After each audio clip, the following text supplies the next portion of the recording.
건물철거 수송의 특급 노하우. 오늘 이 시간에는 이러한 제목으로 강의를 하는 시간을 가져보도록 하겠습니다.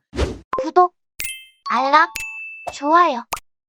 사실 이제 건물철거 소송은 이제 일반인들이 하기에 조금 어려워하는 분야이기도 합니다. 저는 이 분야의 많은 소송과 경험을 통해서 이런 노하우를 가지고 있는데, 오늘 이 부분에 대한 그 노하우를 공개를 하도록 하겠습니다. 사실 경매에서 그 돈이 되는 분야는 법정지상권이나 뭐 유치권 등이 얽혀 있는 가능하면 많이 복잡한 그런 물건이어야 합니다. 그런 물건이어야만이 일반인들이 접근을 하기 어렵고, 또 일반인들이 입찰을 되도록 하지 않는 분야이기도 합니다. 그래서 그런 분야, 어려운 분야를 하면은 금액이 많이 떨어지고, 실제 이제 토지만 낙찰받아도 법정지상권이 성립하지 않는 그러한 물건은 건물 철거 및 지루 청구 소송을 통한 건물을 자동적으로 땅 소유자가 승계받을 수 있는 그런 방법이 많이 있습니다. 그러한 고급 노하우를 알으면은 경매에서 돈을 벌 수 있는 좋은 분야이기도 하고, 그러한 것을 직접 진행을 하려면은 그 변호사 없이 자기가 직접 진행을 할 수도 있고, 또한 거기에 대한 모든 상식이나 노하우를 가지고 있어야 됩니다. 그래야만이 자기가 그런 것을 처리를 할 수 있습니다. 이 건은 제가 이제 민사소송 도우미 그 카페에서 답변을 저도 이제 거기 이제 회원의 하나, 이거 이제 현재 고문의 하나인데, 그래서 답변을 한 사건을 가지고서 한번 살펴보도록 하겠습니다. 내 땅 위에 무허가 주택 철거 방법을 알려주세요. 이렇게 있는데, 이제 제가 이제 답변을 쓴 내용입니다. 인적 건물이 이제 내 땅을 침범했더라도 임의 철거를 해서는 재물 손괴죄나 혹은 민사적인 책임이 따르기 때문에 안 됩니다. 민사적 손해배상 청구나 혹은 건물 훼손에 따른 그러한 문제가 되기 때문에 꼭 법원 판결을 받아서 진행을 해야 됩니다. 이 경우 이제 내용 증명을 먼저 보내고, 협의가 되면은 이제 좋고, 협의가 안 되면은 이제 소송을 통해서 판결로 확정을 받아가지고서 나중에 그것을 집행하면서 건물 철거와 토지 인도를 하고, 그리고 이제 처리하는 그런 방법을 이렇게 선택을 해서 해야 됩니다. 그리고 이렇게 소송을 하다 보면은, 저도 지금 이제 소송 중에 있는 이제 물건이 몇 개가 있는데, 이렇게 하다 보면은 옛날 건물은 옛날 그 30년대, 40년대 그러한 사람들의 소유로 되었기 때문에 그 사람들은 이미 죽어서 자손들이 승계를 받은 경우가 있습니다. 그러면 그것은 이제 소송을 해도 나중에 이제 그 사람들이 사망을 했기 때문에 소송 수계를 해야 되는데, 일단 소송은 토지 명의 소유자, 등기상 명의 소유자의 명의로다가 소송을 하고서 그 사람이 이제 죽은 것이 확인이 되면 소송 수계를 해서 자손들에게 소송을 수계해서 자손들을 상대로다가 주소 부정 명령을 받아서 소송 수계를 해서 이렇게 하면 됩니다.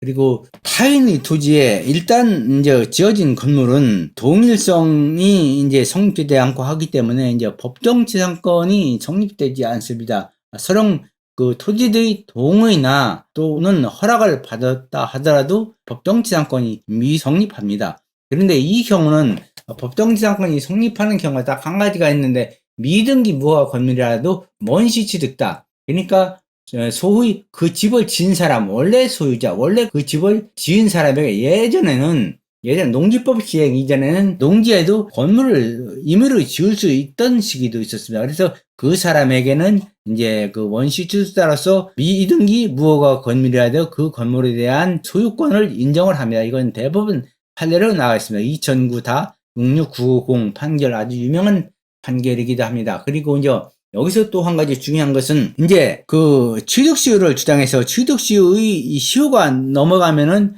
그 남의 땅이라도 취득시효를 주장해서 그 건물을 잘못하면 뺏길 수도 있습니다. 시골에 가면은 그런 토지가 많이 있습니다. 그러나 이 경우도 예를 들어서 그 토지가 취득시효에 해당한다 하더라도 취득시효를 주장하기 전에 제3자한테 소유권이 넘어가면, 그러니까 다른 사람에게 팔았다면은 그것은 취득시의 요건이 안 됩니다. 그래서 참고적으로 이것은 중요한 문제라 제가 이 두 가지를 답변을 이렇게 썼습니다. 그리고 건물철거 소송 시는 건물철거 및 토지 인도와 지루 청구 소송을 같이 하고, 지루 청구는 이제 부당이득금이라는 명목으로 해주세요. 그래서 청구를 하고, 소송에서 그 집행은 대체 집행과 그리고 이제 간접 관계를 병행하면 좋습니다. 여기서 대체 집행이라는 것은 이 밑에 가서 설명을 하겠습니다만은, 대체 집행은 자기가 타인의 건물을 철거를 하려고 하면은 여러 가지 나중에 분쟁이 무르익고 잘못하면은 문제가 발생할 수 있기 때문에, 그래서 법원을 통해서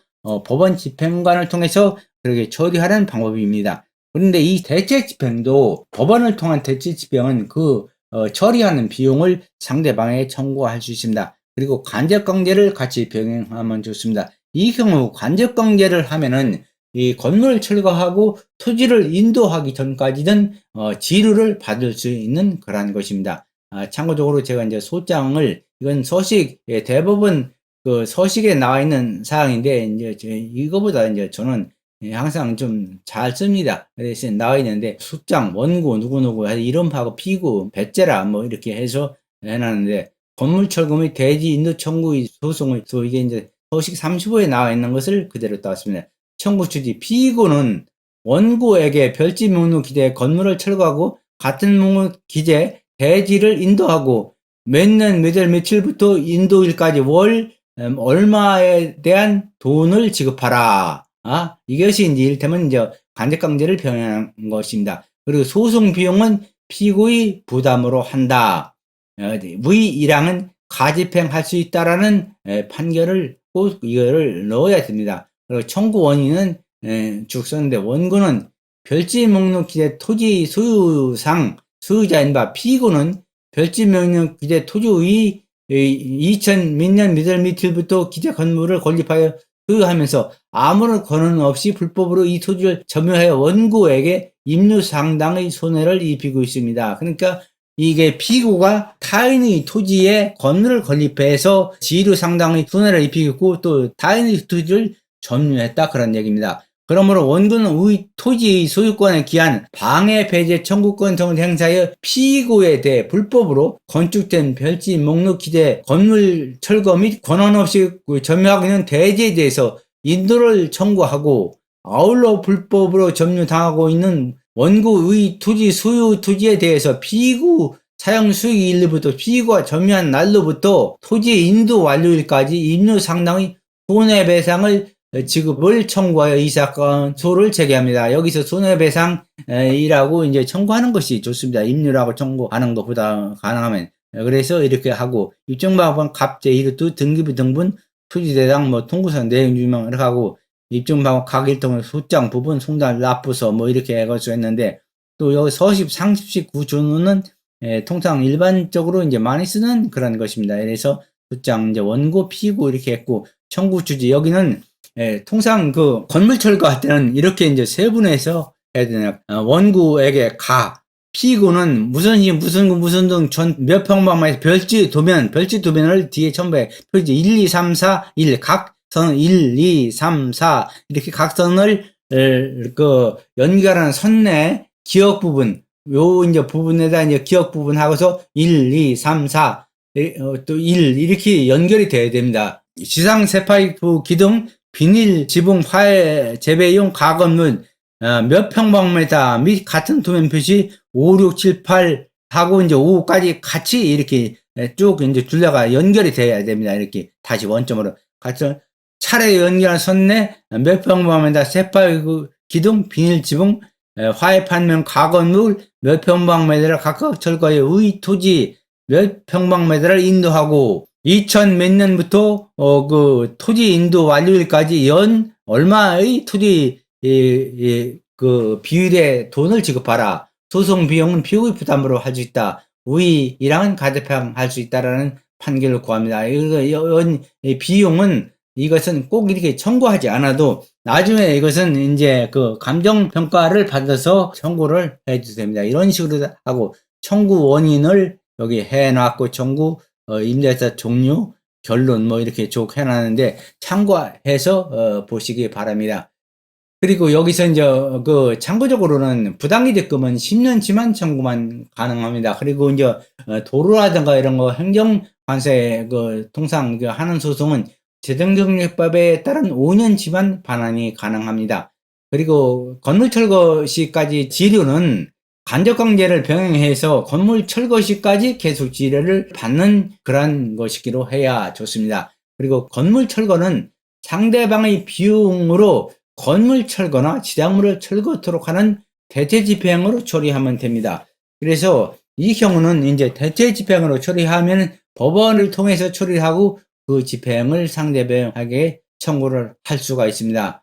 그리고 참고로 준공은 건축허가 요건에 부합하다 보면은 문제없이 이제 처리가 됩니다. 예전에는 이제 건축 명의도 승계를 받아오라고 하는데 지금은 그 소유권이 이제 넘어오면 그 대법원 판례에 따라서 소유권 취득한 자는 새로운 권리자로서 이제 그렇게 취득을 행정관청을 통해서 그렇게 처리를 할 수가 있습니다. 그리고 이제 철거 집행 관련하여 글을 드립니다. 참고하시라고 해서 이제 제가 실무적인 면을 쓴 글인데 참고적으로 한번 읽어보도록 하겠습니다. 결론적으로 철거 비용은 일반적으로 스스로 업자를 통해서 하는 것과 여기 이제 오타입니다. 일반적으로 집행관 사무실을 통해서 하는 것과는 비용의 차이가 통상 2배 이상 납니다. 많이 차이가 납니다. 그러나 이제 통상 이제 그 법원 집행관을 통해서 하는 것이 좋습니다. 왜 그러냐면 그렇게 하면은 그 나중에 부딪히는 일도 없고 그에 따른 문제가 발생하지 않습니다. 그런데 이제 자기 건물을 자기가 이제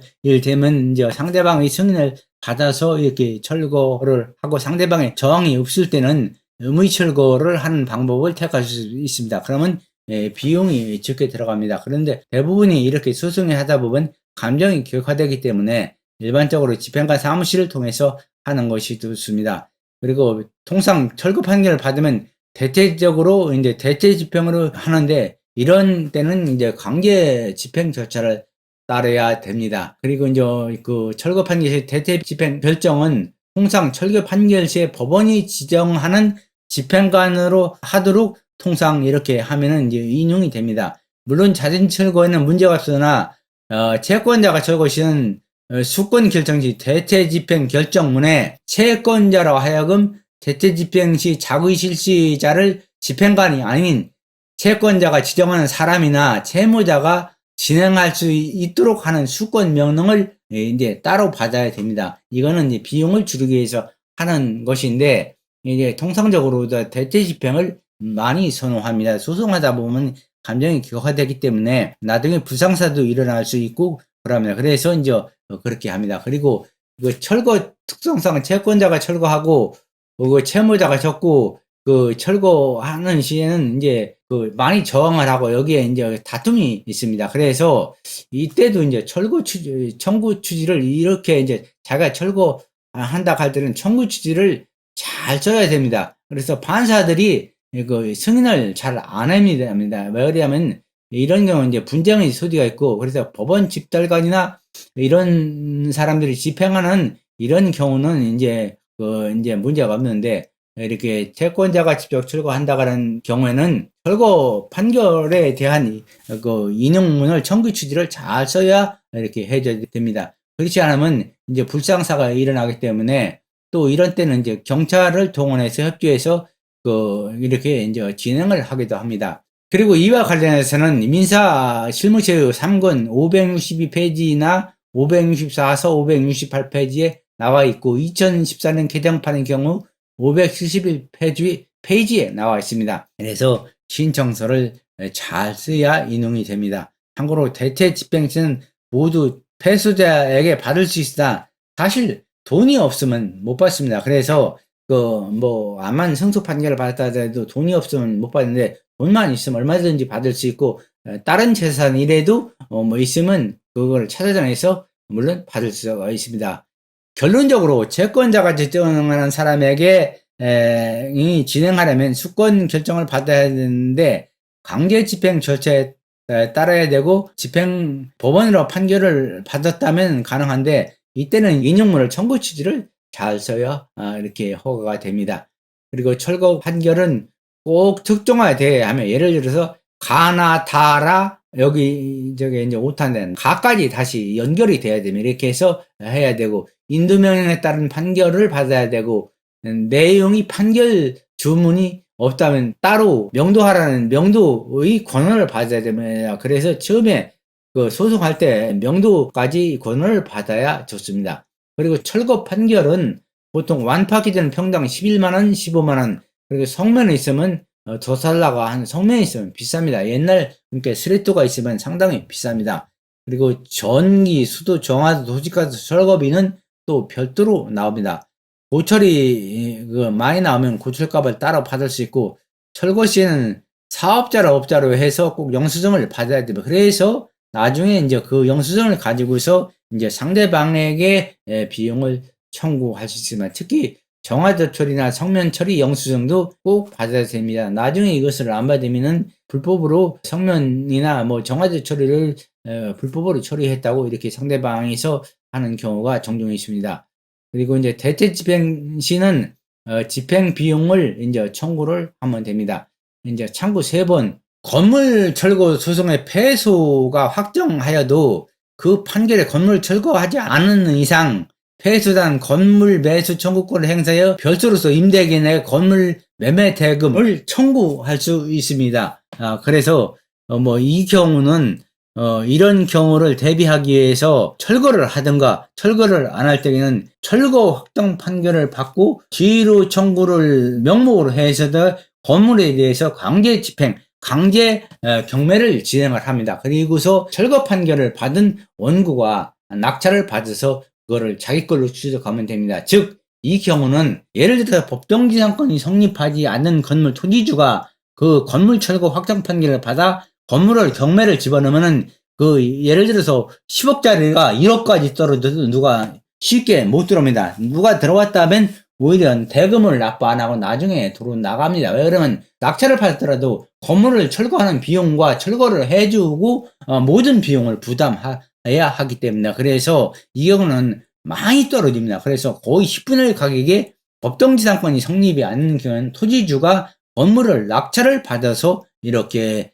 그거를 취득을 하기도 합니다. 이제 저희 뭐 제자들도 이런 경우 이제 많이 이렇게 하고 제가 이제 해주고 있는데 거의 이제 초보의 경우에는 좀 어려운 문제지만 중수 이상 고수의 범위는 충분히 가능하고 또 이런 물건을 해야 돈이 사실상 됩니다. 그리고 건물 철거 판결과 지를 원인으로 그 건물 경매에 붙이고 건물 철거 확정 판결을 받은 건물은 아무도 입찰을 못하니 많이 떨어진 후 낙찰을 받아 그 건물을 취득하는 방법이 통상 많이 이용된다 하고 요거는 이제 그 이를테면 그 여기서 민법 차치권인데 차치권이 성립 요건이 되면은 건물 철거 확정 판결을 받았더라도 차치권을 주장할 수 있습니다. 그런데 건물 철거를 하면은 주장을 하지 못하고 경매를 통해서 그거를 낙찰 받으면 못합니다. 그래서 건물 철거까지는 민법 662조의 차치권 주장은 가능하지만은 이 경우에도 차치권 성립 요건이